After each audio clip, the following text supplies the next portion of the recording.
Trelane reminded me of like those spoiled trust fund babies that, okay, they've done too much and suddenly their parents have to step in only when shit is about to get really, really bad because nothing building up to that bothered them. Right. But then, okay, now it's gone too far. Right. Now we're going to freeze your credit cards. Yeah. Perhaps I could use this as an excuse to go to those far-off planets with little polka-dotted people if necessary, and be able to talk about love, war, nature, God, sex, all those things that go to make up the excitement of the human condition. I'm Captain James Kirk. Mr. Spock. You'll move, Captain. Jim Kirk of the Enterprise. What's going on? I'm James Kirk. These people are my friends and my shipmate. Leave my crew alone. Out of the question. How about that? James Kirk. It fits like a glove, Captain. Oh, the bonehead ideas. Gentlemen, I'm Captain James Kirk. Get out of my chair. Get out of it now. My greetings and felicitations, Captain. So good of you and your officers to, drop in. Absolutely smashing. Hey everybody, welcome to Humanist Trek. It's a Star Trek podcast about the humanism in Star Trek. I'm Sarah Ray. And I'm Allie Ashmead. And happy 2023. Yay! Everybody. Yeah. I thought we'd open another gift to start the show off today. This is a little like, if you follow us on social media, you've heard this story before, sort of, but I thought it'd be fun to get it out and play around with it.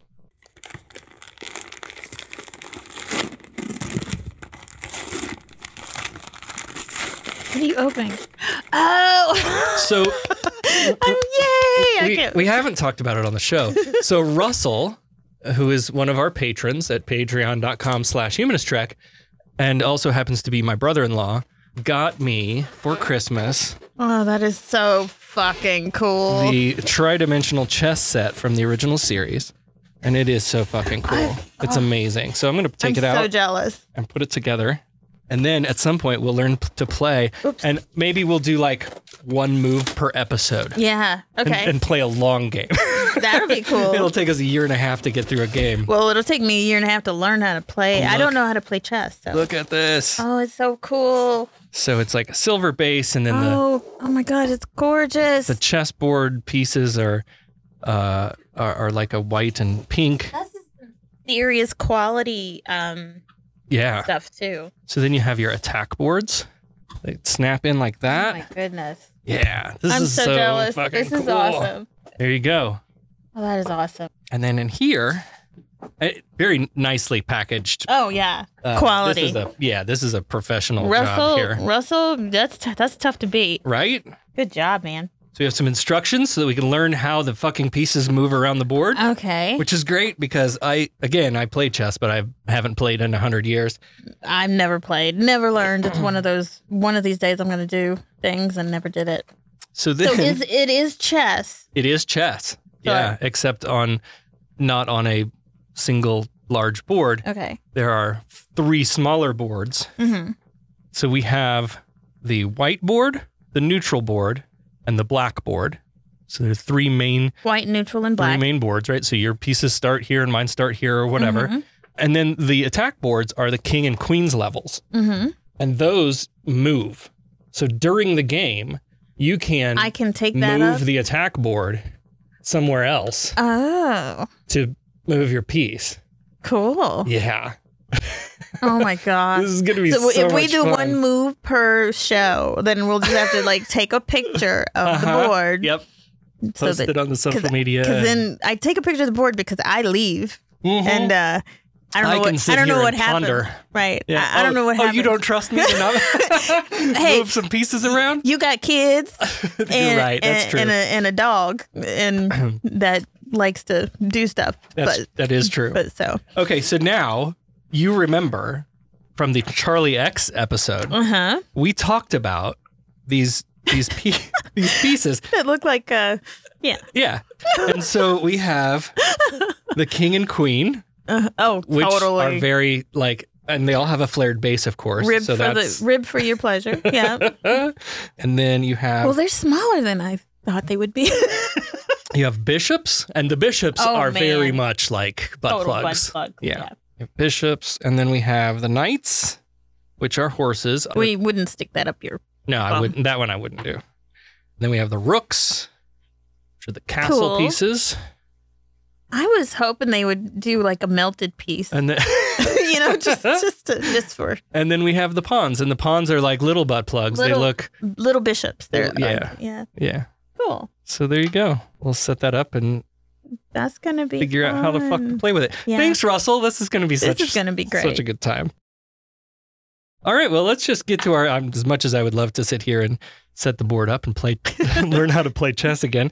Let's get to our episode today. What are we talking about? It's the original series, episode 18, The Squire of Gothos. Sir, contact with an object. It's moving toward us. No visual contact yet. Deflectors, full intensity. Mr. Sulu, yes, Captain. Anything on your scanners? It's coming at light speed. Collision course, visual contact. Anything, over? All wavelengths dominated by ionization effects, sir. All engines full stop. The show opens on the bridge, and there's some young blonde yeoman serving everybody coffee. Can we call OSHA? Somebody call OSHA. Mm-hmm. They need to stop that shit. Mm-hmm. The Enterprise is headed for Colony Beta 6 to deliver some supplies, and the area of space that they're traveling through, they describe as like a void or a desert. A star desert. So McCoy talks about like warm sunlight and palm trees, and he's describing like an oasis, but Spock's like, that's not what a desert is, dude. Desert is like barren and dry and miserable. Waterless, and he's like, I can't understand humans like romanticization with it, or but then of course McCoy takes the opportunity to be racist and talks about makes a remark about his perfect brain waves or something. Always. This guy, always. So Beta 6 is 8 days away, and Yo Woman Blondie is passing out the food and coffee when Spock picks up a disturbance ahead. On screen, it looks like a planet, but why didn't they notice it before? Yeah. They don't have time to stop and investigate, and Kirk asks Uhura to call up the Discovery. That Discovery? No, I think it was it a star-based Discovery, or was it so. It was a ship? I think it was the ship. Oh, wow. I'm going to have to, damn it, I'm going to go back and listen to that. Oh, man. Yeah. Yeah. I love that New Trek has so many connections. Oh, I love it. Like this. I do. I love it. But like, I want to know more about the Discovery. And, and now we can watch them. And so they're going to have the Discovery swing by and check it out. But Uhura can't get a call out. Sulu tries to turn the ship 40 degrees to get some distance around the planet. But then he like very strangely stands up, like as if he's under some other control. Yeah. And he like yoinks away. And I literally went, what the fuck? Because I was like, I don't remember him just disappearing like that. Mm-hmm. Kirk races to Sulu's station and then he disappears. Spock calls for emergency, full reverse power, and the tense music takes us into the theme. Here we go. After the theme, Spock reads us in with a ship's log. It's been 4 hours. Sensors can't find Kirk and Sulu. Uhura's got nothing on comms. And here we get another chipper young officer, DeSalle, at navigation that's ready to beam down and start shooting. He's like, can we just permission to beam down and start a search? And McCoy, he's like, yeah, let's go. Let's go. But where are they going to even start? They don't know. They don't. First of all, they can't find any life signs anywhere on this planet. Mm-hmm. And the meteorologist Yeager points out like there's no soil or vegetation. It's really hot. It's toxic atmosphere. Continuous volcanic activity and tornadic storms. So nobody could live down there. Right. So where are you going to beam down to? Yeah. And Uhura gets a message on the monitor overhead in like an oldie-timey font. I know. Like, what the hell? It says, greetings and felicitations. Uhura shuffles some floppy disks around and sticks one in to respond.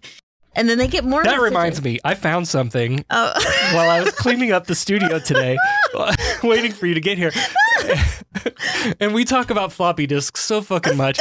And then my friend made me this floppy disk book, right? Mm-hmm. Apparently somewhere in a box of things that I'm one of those people that I save fucking everything. Yeah. I've got like Same. Video game boxes from, 1998 or whatever. Yep. So I came in here and laying on the table was a box of Avery laser diskette labels. Oh my goodness. You know, Avery, the ones Save that. The print your own sticker things that you can do buy. Everything. And they still do it. They still own the market on. Look how yellowed and gross this is. Oh, does it have a year on it? Maybe 1994. That is what 30? Is it 30 years? 20 years? Oh, shut your face. Oh yeah, it is. It's almost 30 years. Hey, I'm older than you. Shut your face. Shut yours. So anyway, Uhura's flipping through some floppies. Right, just to send a message. And Spock responds like, "Hey, identify yourself." Then they get another message back that says "hip hip hurrah." Well, so this is Spock reading the message, and he's like "hip hip hurrah," and I believe it is pronounced "tally ho." So Spock orders a landing party to beam down, and this landing party is DeSalle, Yeager, and Dr. McCoy. Yeah, Scotty wanted to go. Like, Scotty wanted to go real bad. He's like, "Aye, laddie, sign me up." He's like, "No." Spock's like, "No, we can't risk you or him. Yeah. Right? So they beam down with no protective. It says they will beam down with communications, armament, and life support gear. Life support gear consists of a plastic mask that you just strap on your face like a COVID mask. Yes. And it is attached to an air tank. But other than that, the regular clothes, no protective gear whatsoever. Nothing on their head. I mean, we're beaming down to a toxic. And there's no space suits, there's no helmets, there's no nothing. Yeah. Spock hands them a laser beacon, which is just a classic 60s sci-fi prop. And Scotty beams them down. And they materialize on planet soundstage and begin checking things out. Interestingly, there's dirt and grass and plants and trees. And they're like, hold on, I thought this was supposed to be like a stormy, uninhabitable place. Yeah. It was at this point that I noticed that everybody's been calling this guy Yeager so far, but McCoy pronounces it Jaeger with a hard J.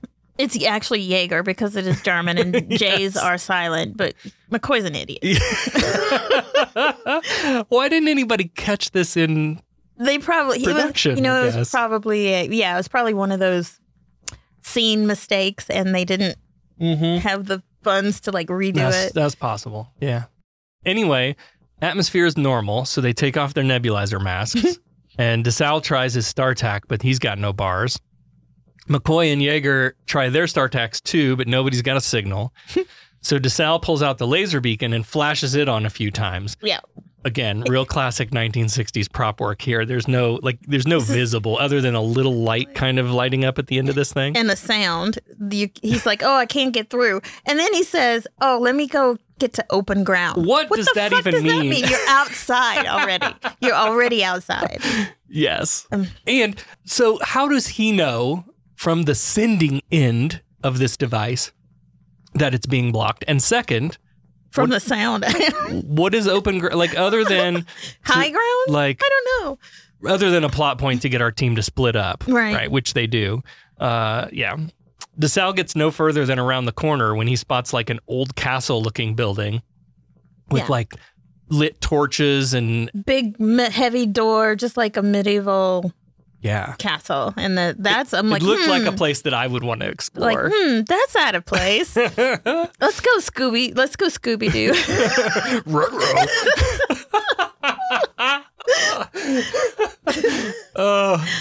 They approach the door, phasers still drawn, and DeSalle opens this large wooden door and they step inside.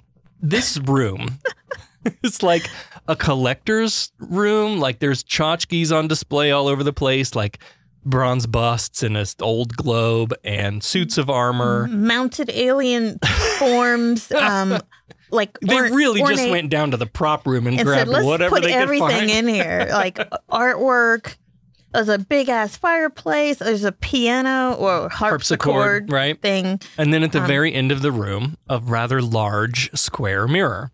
Did you notice, like, when they first came in, the alien, there was like a alien form? Yes. Does that seem familiar? Yes, the salt monster, the salt vampire. Yeah, sucker face. Yeah. I was like, that's got to be it.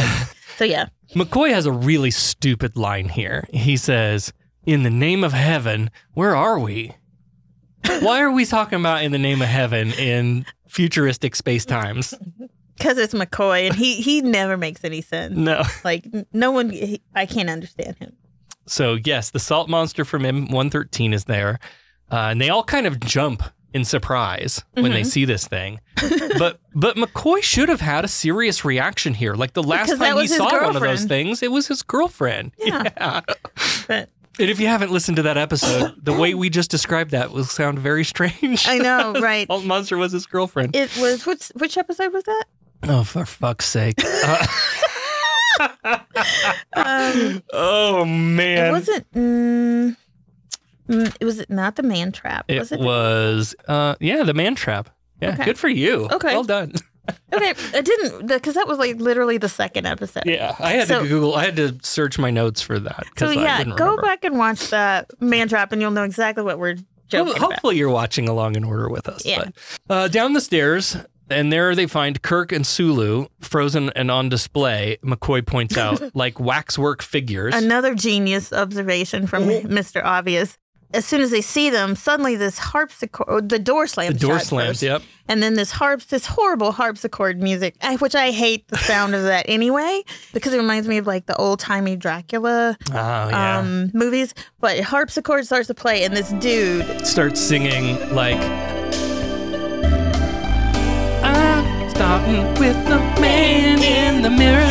Oh, yeah. he literally is dressed like Liberace, though. Yeah. But he's like dressed in this like blue velvet long coat with a ruffled like shirt. Yeah. And he's playing and he's like, oh, don't they make a exquisite display pair? But I suppose you'll want them back now. And he's talking about Kirk and Sulu's wax figure. Yeah. And he like waves his hand and they come back to life or reanimated or whatever. And so this man is a collector of rare and odd things, clearly. But he also happens to have some powers. And this is where it starts, why I mentioned remembering that this guy was sort of a Q-like character. Yeah. And there are several points along this episode where I was like, oh, this is very much Q. Right. He welcomes them to his planet, which he calls Gothos, and introduces himself as General Trelane, retired. And he's excited to have visitors from the very planet he's made his hobby, Earth. But he's surprised that they have capabilities to travel through space. And so then we get kind of a subtle explanation of like long distance space observation. Which I appreciate the science that they actually introduced here. Yeah. Yeah. So like when we see light from distant stars, when you look up at the night sky and you see a star, the light that you're seeing is possibly millions of years old. And it's gone. But it takes so long to get to us that we're looking basically into the past. So, So if Trelane were watching Earth from such a distance, then he would be seeing an Earth from the past. Right. And I think they said 900 years. Kind of the MacGuffin here. Yeah. Yeah. Which is why he's kind of stuck in sort of medieval. Yeah. Sort of medieval, but later on we'll see some other references to other, and I'm like, okay, it's not medieval that he's stuck in. Right. Right, because the setting is very medieval, but then it's almost like colonial, like wartime stuff too. Yeah, it's real strange. Yeah. Kirk asks why they've been imprisoned here, but Trelane insists they're his guests, and he's very interested in Earth's war-torn past. So Kirk explains that humanity isn't like that anymore. We're peaceful now, and when we do have to, go to battle, it's because we don't have any other choice. Right. He's forcefully hospitable. Which is that kind of creepy, oh, you don't want to leave, that kind of thing. He's very nice about it, but he's making it pretty clear that he's not going to hear them leaving. Trelane points out that they're one of the few predator species that preys even on itself.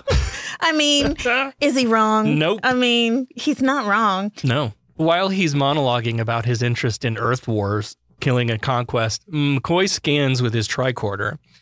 DeSalle's got his hand on a phaser ready to draw, but Kirk tells him to stand down, and he's like, put it on stun and just wait. And then Trelane hears his name, DeSalle, and he gets like super excited and starts talking in French. He's like, oh, is that French descent? And je parle peu de français, so I speak French. Don't get me. He's talking French. Yeah, don't get me started because they go down a German. Yeah, thing. they do. Okay. Then he addresses McCoy. Welcome, good physicianer.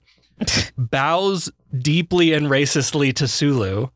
And then starts screaming German at Jaeger. Oh my God. This is what, Eins, zwei, drei, vier, wir gehen vermittel, was it Scheißgewehr, which means 1, 2, 3, 4, something we're going to go with a gun or something like that. And that's when I was saying that's not necessarily medieval. That's more like World War II, like kind of thing. And so I'm like, okay. Yeah. It's not sticking with the whole medieval thing. I love Sulu in this scene because he's got this like, are you fucking kidding me?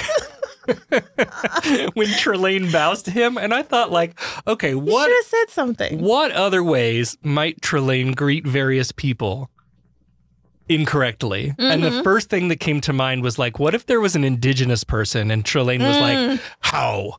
Oh my God. Whatever. Like this deep so cringe though. bow to the Asian, like it's. Well, now it's cringe, but at the then, time, that's this what was. I know. We were openly racist, and it was accepted. And I say we meaning America, right? Like in screen and film. Yeah, like, this is what we did. It was so wrong.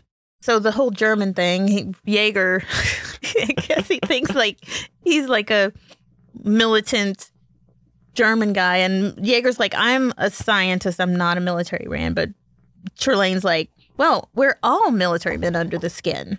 Yeah, he seems obsessed with this idea of war and fighting and conflict. Well, and humanity is the best subject for that. So he's going on about them all being military men and how they love their uniforms. We all love our uniforms. While he stands in front of that big mirror, a little foreshadowing. Love that mirror. He's always primping. DeSalle is completely ignoring Kirk's instructions now, and he's got his phaser drawn, and he's taking aim. He's like, fuck this guy. I'm taking him out. But Trelane looks up in the mirror and sees him and freezes him. And he's interested in this weapon and inspects it and learns that it has a kill and a not kill setting. He's like, and so he starts like testing it out on shit in the room. He's like, this one's for stun and this one isn't. And then he zaps the salt vampire into oblivion. It's gone. And then he blasts another stuffed monster of the week figure. I didn't recognize this one from anything. Yeah. And this shit really gets his rocks off. He's like, damn, you could kill millions with this thing. Idiot. And Kirk wants to know, like, are we next? Yeah. Are you going to kill us? I'm surprised that Kirk was able to walk over and just take it quietly right from out of his him. hand. Yep. And Trelane to comment, are we next? He's like, typical when humans don't understand something, they become fearful. What a great line. But I think it's everything. Like, not humans, but like our animals. Like, take a cat. Everyone knows how cats are. If they see something that they don't recognize, they just go sideways and, right. Well, I think maybe that speaks to the evolutionary component of that. Yeah. Right. Like we are automatically wary of things to stay alive. Right. So. Right. When you're on the savannah and you don't know if that sound in the bushes is an animal with sharp teeth that will kill you or just the wind blowing. Right. Like, yeah, that shit is evolutionary and genetic built into us. Yeah. But it does reflect into the human condition and stuff that's happening today. Yeah. He anticipates Kirk's next question. You'll want to know how I've managed all of this. And then he proceeds to describe how he and others designed a way that matter can be turned into energy and back again. And Kirk's like, oh yeah, like our transporter. But not like the transporter, the holodeck. How so? This system creates matter out of energy. Okay, gotcha. And back again. And then you can manipulate it at will. Like the holodeck. Kirk's got a lot of questions. But Trelane keeps redirecting, and he says, I want you to be happy to free yourselves of care. And Kirk's like, get in, losers. We're going back to the Enterprise. Free yourselves of care, but you can't leave. Yeah. So Trelane insists that Kirk needs a demonstration of his authority and yoinks him away to the foam cave playset where like fog machines are going off and Kirk's like starts choking and gagging. Gas and...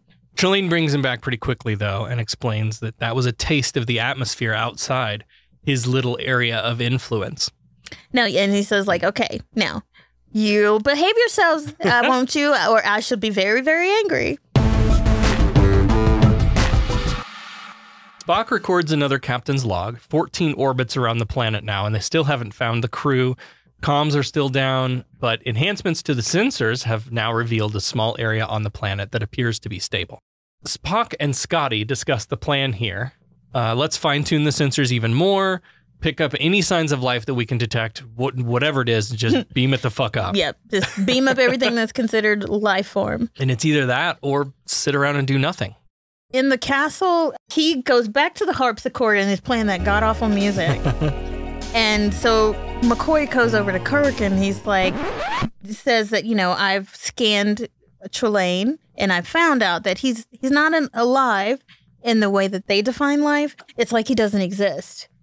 And Yeager mentions that the fireplace, it's burning bright and it's not giving off any heat at all. So Kirk says whatever they're dealing with, it's not like knowledgeable. It's not all knowledgeable. So he makes mistakes. Yep. So like we're figuring out here, are we dealing with a god-like entity? And they use those words like all-knowing, all-powerful, but they never really say god or god-like. Yeah. And Trelane interrupts the conversation and Kirk engages in some one-on-one. Trelane assumes that they were having this conversation to plot some future action. And he's excited, like, oh, right, I can't wait to see what you've cooked up. Such a bonehead. Oh, my God. He says that he deeply admires humans. And Kirk argues, like, if you love us, you got to let us go. But Trelane's still not giving him up. No, it's all a game to him. Even though he is intrigued by, like, Kirk's, like, sense of duty and his, grief separation. He's like, oh, I've got to get back to the ship. These people need me. And he's, like, so intrigued by that.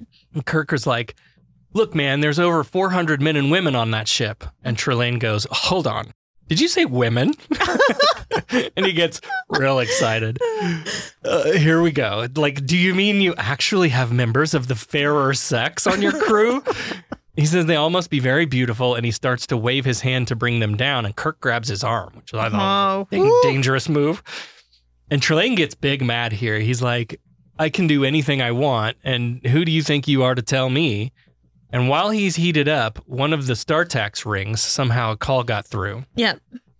And somehow, without really answering that call, McCoy knows that it's a transporter signal. Yeah. So is that a different light that flashes up on your communicator or something? I don't know. That's interesting. That's a good point. I did notice, like, he's like, hey, it's a transporter signal. Party's over, and away they go. End of episode. But he's like, Trelane is big mad, like you said. He's like, I won't have this. I haven't dismissed you yet. Stop. I won't have this. And to me, this reminds me of like a grown-up Charlie X. Yeah. Yeah, I got that later too. Because he's completely childish, temper tantrums when he doesn't get his way. Yep. And very, very dangerous. Yeah. Spock meets the team in the transporter room and reports that he just beamed up all the life forms detected. So now Kirk and McCoy know for sure Trelane isn't any kind of life form that they've encountered before. So Kirk steps out of the turbolift onto the bridge, and there's a moment here where young woman Blondie is all vapors like, oh, Captain, I was so worried.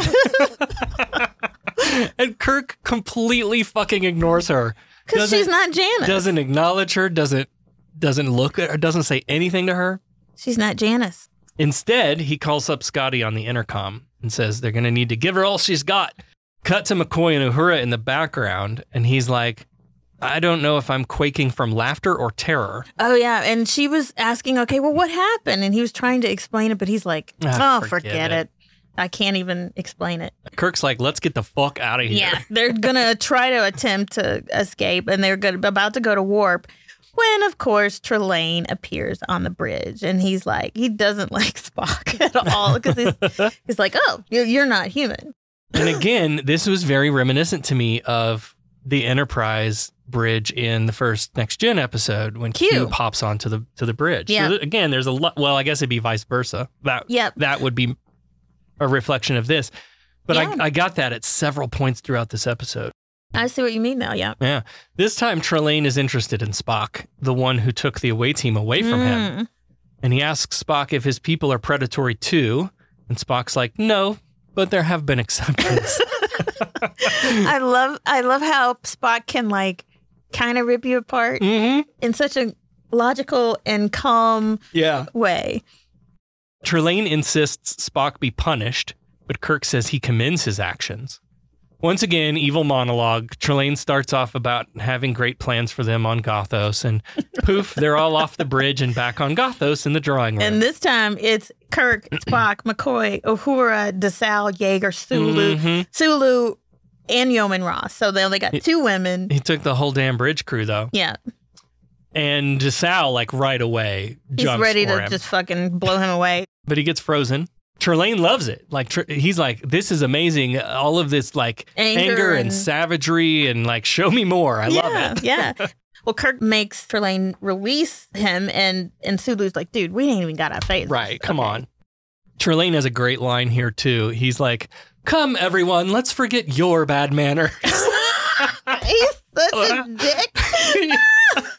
This is totally cute. That is, you know, I didn't even draw that conclusion until you said it. But that's totally cute. He's insufferable. Yeah. Anyway, he encourages everybody to sit down and eat and drink and be merry. They've got this beautiful long table set out with lots of food and everything. And he's pouring brandy and encourages them all to, like, hey, drink and eat and everything.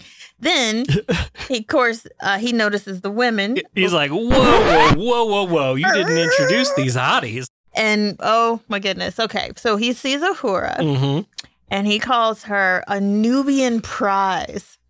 And he goes to kiss her hand, and he tells Kirk, he's like, oh, no doubt taken one of your raids of conquest. And Kirk's like, yeah, no doubt. Yeah. I think I had he could have... couple of things about that. I have some notes. He could have just not said that, or just tried to, like, say no, or resisted, you know, agreeing with him. Yes. Even though I know it was out of sarcasm and just like, dude, shut up, kind of thing. Right. But also the reflection of, like, hey, racist America, like, or, you know, racist white people, like, that line in the 1960s, that's a heavy line to say, like, here's a beautiful black woman. I bet you took her. I bet you kidnapped her, because there's no way she'd be here willingly. Or, you know what I mean? So, yeah. And Uhura, she jerks her hand back. She's like, she gives that nah, he motherfucker. tries to do that, I'm going to kiss you on the hand thing. And she's like, nah, motherfucker. And then he goes on to say she has the melting eyes of Queen of Sheba and the same coloring.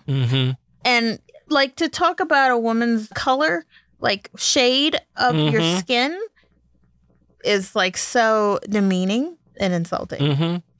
And then to Yeoman Ross, he starts quoting lines from a play. Is this the face that launched 1,000 ships? And, is that Helen of Troy? Was that Helen? I didn't look it up, but I think it was Helen of Troy. Yes. I looked it up, and because he did call her Helen, and I'm assuming it was Helen. That was the reference to Helen of Troy, yes. The play was called Dr. Faustus. Okay. Is the play. Now, I'm not familiar with it. Either. But so here's what irritated me, because he goes for Yeoman Ross, and Kirk is he then says, then he's pull like, him wait away. a minute, this is my bitch. This is worthy to defend. Yeah. And Spock has some great lines here too. He's just being his normal, cold, logical self. And Trelane sees it as challenging. And Spock tells him, I object to you.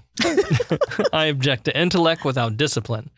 I object to power without constructed purpose. Thank you. Thank you, Spock. Spock. I swear, I love him. He's my favorite. But Trelane knows just what buttons to push and tells Spock that he's ill-mannered, which is obviously that human half that you're always so fucking worried about. He's trying a McCoy. He's pulling a McCoy racist comment on him. But then he goes back to the women, and he pulls Ross over to dance with him. And because he's bored with the men, you know, he wants to have some fun. So he's like, he asks Aurora to play the harpsichord piano thing. And she's like, I don't know how to play this. She's like, I don't see any Vulcan lutes around here. What do you want me to play? And he waves his fingers, and next thing you know, she's like, you know, and playing that's awful music. Okay, a couple of things here. This is another Q-like moment, right? But also, can we talk about Nichelle Nichols' acting? She's absolutely fucking brilliant. So much acting happens in the face, right? Yes, she's moving as if she's being made to move, and you know, and as if like she suddenly knows how to play this instrument, but also like being shocked that she can play, like all of that plays off in her face, and it's not overdone. She's really subtle about it, and still gets her point across. She doesn't overact, because that's something that they do a lot. They do a lot, yeah. She's not one of those. No, but yeah, no, I thought it was she's really amazing. great. So Trelane and Yo Woman Ross start dancing, and it wasn't clear to me if she was doing this willingly or if he was controlling her like he's controlling Uhura. Probably controlling her with his Q powers like that. Yeah, he didn't. It wasn't wave clear. His hand. Yeah, yeah.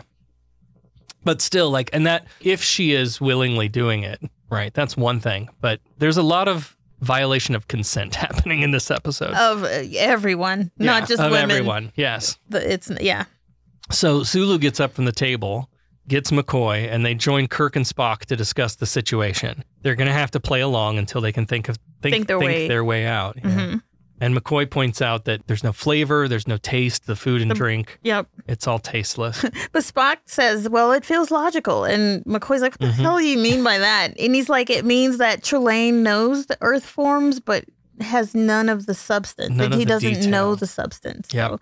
So that means, I guess, you can cook a thing and get it to look like something you've seen before. Right.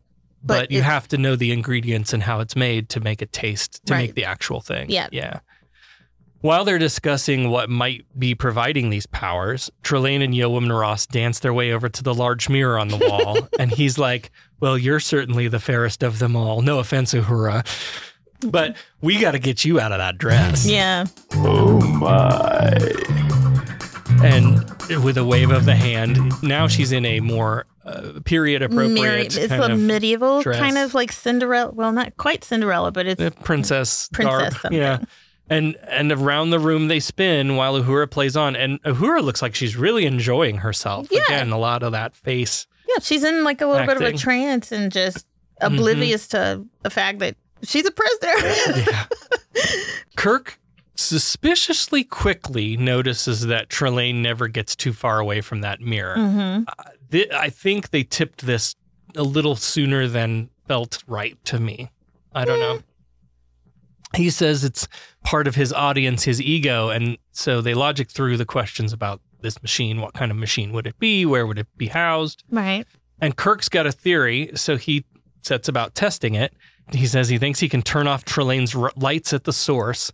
And he starts shit-talking Trelane here. He's like... He's just purposely poking at him. Yeah. Trying to wind him up. He's like, your actions are the result of an immature, unbalanced mind. And Trelane's like, excuse me, I heard that. And it was kind of like when what he did to Charlie. Yeah. X on the bridge was like, he took the father figure and he was like, look, get out of my chair. And you know what I mean? Yeah. So I think he was deliberately poking his... Yeah, he was trying to get him wound up. Yeah. And Kirk's like, you haven't heard the rest. I want you to leave my crewmen alone. I want you to leave my crew women alone too, which I have issues with the division of that. But that's why I call the Yo Women every episode, because I think this is whole stupid. And he yanks Yo Woman Ross away from him and makes a big show of like pulls the silk gloves off her hands and pulls the thing out of her hair. And he's like, you're not to touch her, you hear? And Trelane's getting really hard now. He thinks Kirk is insanely jealous and becoming protective of his woman, and he loves this. He's like, a fight! I want to fight. Let's do it. You fight. He says, you fight for the attention, the admiration, the possession of women, which again in 1960s reflecting. That's true. Yeah, I mean, true life. all holy true. shit. Yeah. Kirk slaps Trelane across the face with these gloves. I was like, the gall. Trelane's like he's edging now. Like he's real close. He's like, oh my God, a duel. Yes, he's really. About to come right in his. Like, he's going to come please, right Daddy. in his. Oh, my. Harder. So with that slap, that's pretty much Kirk is going to like challenge him to a duel, an old style duel. Yeah. So Trelane is delighted at this. And so he goes and he brings over a box with a pair of guns. And he says that these are the type of guns that slew Alexander Hamilton. If anyone's ever watched Hamilton, you know. So again, not medieval. Yes, right? exactly. It's different times through our history. Yeah. And he holds the barrel of this gun up to Kirk's temple, and he says that he promises he never misses. Back from the commercial, Captain's log recaps Act 1 and 2. The bridge crew are the unwilling guests of the creature, and called Trelane, but they have no choice to play his games, and Kirk's put all of his eggs in this duel basket. He thinks he's got it figured out. Trelane insists that as the one challenged, he should get the first shot, and Kirk's like, You've been watching the history of the humans on the History Channel, and you don't even know that we both shoot at the same fucking time? Like, get the fuck out of here. Yeah. To get his way, Trelane points the gun at Spock. So Kirk concedes, and Trelane pulls back the hammer. He's cheating. Points his gun at the ceiling, telling Kirk, my life is in your hands. So I don't understand why he did that. Why did you shoot in the... He insists, first of all, to shoot first. Yep. And then wastes his shot purposefully. Why? I think because his intention is not to kill Kirk. His intention is to see Kirk's anger and just push buttons, then. Like hatred and the warlike mentality and the aggressiveness, and he wants to see Kirk shoot that gun. He's just getting off on it. Yeah, exactly. So Kirk pulls back the hammer and takes aim, and the music is tense and building. And Kirk shifts his aim over to the mirror and shoots the mirror. And then apparently there's some stuff behind the mirror because everything explodes, and there's little pieces working that kind of like sparks, and it's now not working. And of course, Trelane is pissed, and a lot of his stuff like that he created is gone. Yep. The lights are flickering off and on, and suddenly they can now go back to the Enterprise. They have a signal or whatever, and so that they can now escape. Yep. They get a call on the StarTAC, and Kirk's like, "It's over, Trelane." But it's not over. Trelane's rip shit now, and he's like, "Go back to your ship, all of you. You're dead now. I'll go back and prepare. You're all dead men." And he walks towards especially the captain. Yes. He walks towards the old mirror machine and disappears. So they all beam up, back on the ship. We're back on course for Colony 6, in case you'd forgotten that was something that was happening in this episode. That was what they were doing in the first place. And we watch the planet get smaller and smaller on the view screen as they blast away. But Kirk is wondering, like, how far can Trelane's powers reach? And Yeoman Ross asks... She's still wearing her fancy dress. It's like, permission to change out of this silly dress. And he's like, yeah, he makes a Cinderella reference. It's like, yeah, go change out of turn in your glass slippers. While he stares directly at her breasts. Yes. The entire time. Yeah. Well, of course. Of course. It's him. Again, there's no solid naming convention yet. Uhura asks if she should make a full report to Space Fleet Command. This is another variation of what the organization is. I didn't realize that. Yeah, I guess it doesn't conventionalize as Starfleet for a while still. Yeoman Ross leaves the bridge, and just as they're about to warp away, they detect a large body ahead. It's Gothos again. Sulu goes to maneuver around it, and the planet appears again. It keeps reappearing in front of them, like no matter what they do. And again, this was to me a lot like Encounter at Farpoint with Q. In that orb thing the fence went up, and then it turns into an orb and chases them. Yeah. Yep. Gosh, man. There's so many. I didn't realize. Yeah. Yeah. Like, was this the genesis of the Q character? Yeah. Yeah. Kirk decides to enter orbit and beam down again, and he orders Spock, like, if you haven't heard from me in an hour, just go. Again, very much like Encounter at Farpoint, Kirk arrives to find himself in a courtroom, and Trelane is the judge. With this silly wig on that they, I don't know, this was like early colonial America. Yeah, it wasn't British. It was definitely colonial America wigs. Mm-hmm. With the curls. Yeah. There's a lot of really great lighting in this scene. So it starts out, Kirk's in the dark, and as Trelane tells him to approach the bench, a light comes up on the bench. Mm-hmm. And Trelane's like, you'll find my computer unbreakable this time. And then we get another little nifty lighting change, and kind of over Kirk's shoulder now we see the shadow of a noose hanging down. Yeah. of all the things that they chose, why a noose? Well, of course, never mind. I know it's a time period. Yeah. But it would have been funnier if like a cross had appeared. But the thing with the noose in the 1960s, the late 60s, was just not a good thing that you want to see because of all the hangings. Yeah. Trelane reads out the charges. You will now answer to the charge of being a grievously savage race. Oh, that's right. This is the same goddamn trial. thing. Yeah. Q was the judge. Yeah, same damn thing. And Kirk's like, I didn't come to plead in your court. I'm only here to release my ship and crew. And they kind of scream back and forth a bit. It's a really good scene. Kirk like comes around the stand and like is screaming up over the thing at Trelane, and Trelane stands up and leans down over the bench and is screaming at Kirk. It's really good. Trelane judges Kirk guilty and sentences him to death by hanging until you are dead. And we're off to commercial break with a camera pan up to the noose shadow. After the commercial, Spock records another log. No word from Kirk. It's almost time to leave. On Gothos, Trelane is taking off his robes and he's like really excited again. Apparently this was all a big experiment. He got, like you said, he literally got hard. He got hard on because he got angry. And he's like, this experiment has been successful. But Kirk is like, just wanted to feel he rage. wanted to feel something. Yeah. Because I guess he'd been watching Earth for so long and he just wanted to know what that felt like. But Kirk is still got no plans to stick his head in that noose. Right. And Trelane, who takes up an executioner's mask, reminds him, you have no choice. So Kirk starts in some like real mind games now. He's shit-talking Trelane again, calls him a bumbling, inept fool. Which I love. So Trelane is like, this is tiresome because it's also very easy. And Kirk's like, that's your problem. Everything's easy for you. Yeah. You've been given a bad habit. You're not aware of it, but you have it. And he's like, you couldn't have achieved any of this without me. You know, you couldn't have gotten angry or any like, and that's when he calls him a bumbling, inept fool. Yeah. I'm like, yes, the name calling usually is what gets, that really gets people.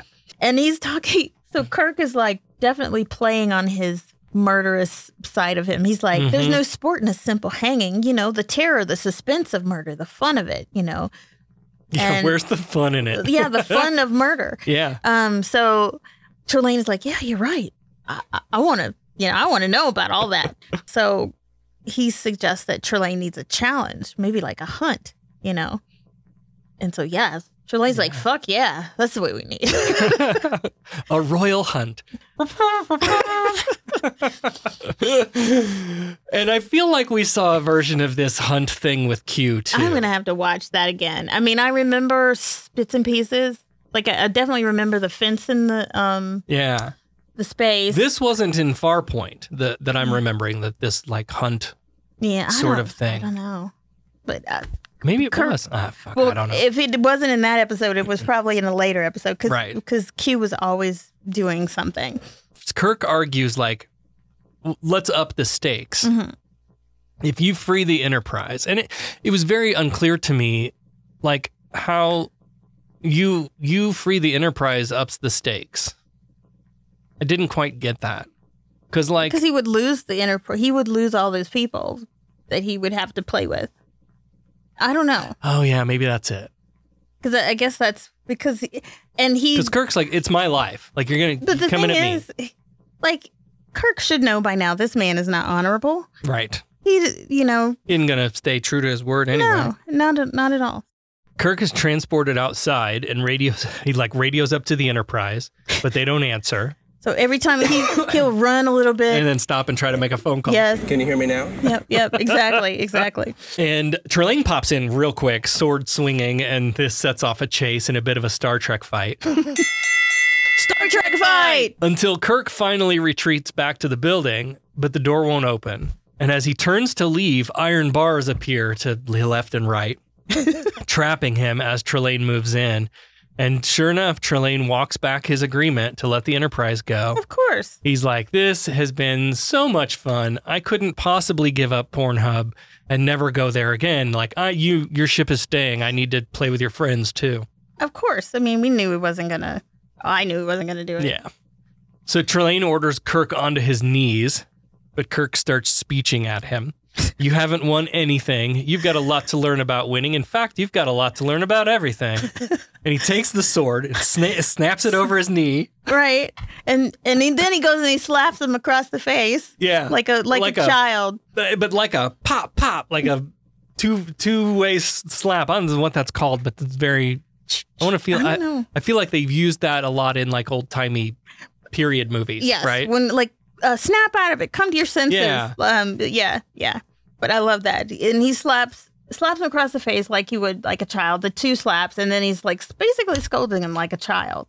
And then we hear a feminine voice, and we see 2 glowing green blobs in the air. Oh my goodness. And Train's like, oh, fuck.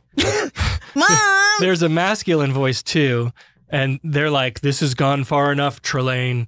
And Fred walks over and pulls the mask off of him, and it's Q the whole time. And I would have got away with it too. If it wasn't for you little kids. Scooby-Dooby-Doo, where are you? Got some work to do now. Oh, yeah. There's a really shitty, cheap lighting choice in this scene that I wasn't a fan of too. Like that, it was just a spotlight on the ground. Yeah. Yep. Yeah. And I know this is remastered, so I'm like, surely they could have done something else. Especially the 2 little green lights that appeared in the trees. That was terrible. Anyway, these green blobs are apparently Trelane's parents, and they're like, it's time for dinner. Tell your friends you can talk to them later. And it's made real clear that he's just a petulant child after all. And this is like, I think this is kind of when I got like the Charlie X vibes things really clicked in my mind. And totally. I was like, oh, we're doing this story again. Yeah, for me. And so what they, I guess, apparently did was they gave him a planet. They made a planet for him so he could just basically have a little playground. Yeah. But he overstepped his bounds, and his mom is like, well, it's time to come in now. He has a line here that I swear is from something else. The way that it was said, something about it just clicked to me of like, oh, this is a thing outside of this. When he was like, oh, shucks, Ma, I was just playing. Yeah, I didn't mean it. Yeah. Yeah, but he was probably going to kill people. Yeah. You dumbass. I mean, seriously. He says he's not done studying his predators yet. So, like... I loved this. Like, is he homeschooling or some shit? And like, they're on the chapter about predators, so he found some to play with? Yeah. Like, is that... homework? I mean, this is ridiculous. Worse than that, then his mom says, if you can't take care of your pets, then you can't have them. And Trelane just keeps arguing. We're going to take away all your planets. All your planets, all your toys, going to take them grounded. away. And he keeps arguing and begging like a child, like, I would have won, I would have, and then they disappear him. Yeah. The parents apologize to Kirk, and he tries to find out, like, who are you, what are you? But they don't tell him. They don't tell him anything. They agree to maintain the life support conditions until he returns to the Enterprise. And again, like, we're super, super sorry this happened. So sorry. Okay. And then they disappear too. Back on the Enterprise, they're approaching Colony Beta 6, finally, and Kirk and Spock discuss how are we going to enter this particular being in the official record. And Spock suggests, like, pure mentality, a force of intellect, embodied energy, a super being, and Kirk counters with God of War. Spock doesn't think that was very fitting, so Kirk suggests then a small boy, and a very naughty one at that. And tells Spock that he probably played similar mischievous pranks as a young boy. I'm like, and Spock's like, will you racist motherfucker stop insulting me? I know, right? But then he's like, surely you did, like, you know, like dipping little girls' curls in inkwells and stealing apples from the neighbors and tying cans on. And then he stops. And then I think he realizes, oh, wait, that's me. Yeah. That ain't you. That's not Spock. Sorry, Spock. I should have known better. Yeah. I'm projecting. But like, what a way to... You know, when you're creating a show like this that's set in a futuristic time period, and I think about this often just when we're talking about stuff that's not show related and trying not to talk about things that are happening in the real world so that the show stays evergreen. And if you start down this journey of re-listening to our podcast from episode 1 5 years from now, it won't pull you out of the... Anyway. Right. So they have to do a lot of that here too. And when they say things like dipping little girls' curls into inkwells, it really pulls you out of like, wow, that was a time period choice of words. Yeah. Because that did not hold up. No. Yeah. The episode ends with some classic Nimoy Vulcan facial expressions and a smile from Kirk. So again, we kind of talked about this. We have the theme of a powerful being on the loose with only a child's understanding of life, right? So Trelane's a lot like Charlie X. Yeah. In that way. To me, though, too, Trelane reminded me of like those spoiled trust fund babies that, okay, they've done too much and suddenly their parents have to step in only when shit is about to get really, really bad because nothing building up to that bothered them. Right. But then, okay, now it's gone too far. Right. Now we're going to freeze your credit cards. Yeah.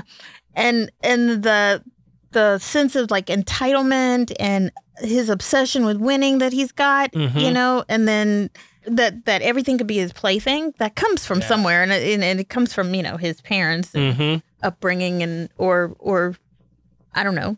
We don't really know who he is. No. We don't know if he's a god or not, but there's that entitlement, sense of entitlement to think that maybe he's a god or something like it. Anyway. Then there's that line that Trelane's mother said about if you don't take care of your pets, you can't have them. And that made me think a lot about like the way we do treat other living beings, particularly when we consider them to be less advanced or evolved, whether that's other humans or other animals or whatever. Yeah. That's a thing we do. Yep. This episode also made me think about how like looking at and judging humanity by a moment in its history. Well, yeah, but not moments in our history. Right. Because we got a lot of those. Like if we look back on Earth history and like, just say like we're an alien and we're studying Earth from afar and some of the most remarkable things that we've done, and I don't mean remarkable meaning good, I just mean remarkable being noteworthy. Some of the things that remarkable things that we've done. Something an alien would notice from far away. Yeah, is the violence, the war machine that we create. We love to kill, and we do a crazy amount of killing for a species. Yeah. Like no other species on Earth does what we do. Yeah. And it is noteworthy, and it would get an alien's attention, especially if they're trying to learn. Like if you're trying to learn about someone or a group of people, and you see that, okay, what would that tell you about us? Like, yeah. I also thought about how looking at that moment or those moments in history doesn't do justice to the advancements that had been made. Yeah. Kind of from point to point. And I think a lot about, like, people make this argument when they're talking about race or gay and trans rights. Like, yeah, it was really bad in the past, and the systems were created to reinforce the privileged classes. And we should absolutely be working to dismantle those and build a more equitable society. But like, we also need to be able to appreciate the little advancements that have been made in those intervening years or centuries in some cases. Yeah. Like, don't let the perfect be the enemy of the good sort of thing. I wish this episode had been more about that, honestly. Yeah.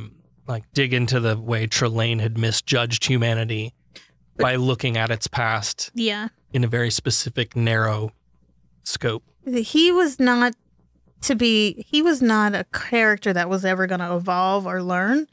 Not in the episode. He's too impetuous, and he was just not, unfortunately, I wish he could have been, but they didn't do that. Do you have any other themes or thoughts? No. Right. Just that Earth is a murderous place. We do one thing really well. Yeah. Kill each other. Kill each other. Yeah. Nobody died. Nobody died. Which is good. Which is good, yeah. But you know. Yeah. Well, then let's move on and thank our patrons. Let's get right to business. Fine, I'm authorized to pay an equitable price. Federation has invested a great deal of money in our training. They're about due for a small return. Listen, we pay off percentages. We're entitled to a little service for our money, huh? Is this the way your citizens do business? Their right of petition? They pay their percentages and the boss takes care of them. Is there anything else? Thank you, patrons. Thank you so much, patrons. You don't all have to send us gifts. But well, I mean, we would take it, you know. But, right. We will now be playing 3-dimensional chess. Thank you, patron Russell. No, your gift is your donation that you send to us every month. It really does help us do what we do. It allows us to have a dumb hobby podcast like this. And we love talking about Star Trek. Yeah. So thanks for your money. And you can join them at patreon.com/humanisttrek for as little as $3 a month. It really does go a long way to support the production of this show. Of course, not everybody has the money to give, and that's cool. There are some free great ways to help support us. We're trying to grow our listenership. That's like my goal for 2023 is to get the good news of the gospel of the Humanist Trek out to the people.